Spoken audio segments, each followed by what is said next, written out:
நீங்க உதயநிதி ஒரு இளைஞன் சனாதனத்தை எதிர்ப்போம்னா இமயமலையில எதிரொலிக்குது பார்த்தோமா?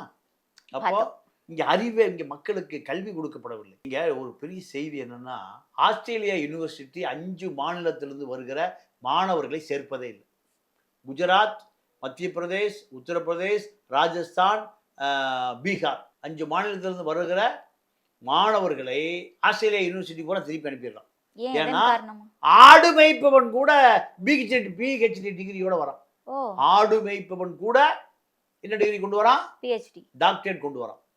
அப்போ அந்த 5 மாநிலங்களும் எப்படியாவது படிப்பறிவே இல்லாதவனை பூரா என்ன கொடுக்குறான்? டாக்டரேட் கொடுத்து எங்க அனுப்புறான்? ஆஸ்திரேலியாவுக்கு அனுப்புறான். ஆஸ்திரேலியா போய் என்ன பண்ணுவான்? பெட்ரோல் பங்கில் வேலை பார்ப்பான். உங்கள் லெஜண்ட் சரவணாவில் அக்ஷய திருதியை முன்னிட்டு தங்க நகைகளுக்கு பவுனுக்கு ரூபாய் 2000 தள்ளுபடி. ஏப்ரல் 22 முதல் மே 4 வரை. The legend new Saravana stores பிரம்மாண்டமாய் பாடி.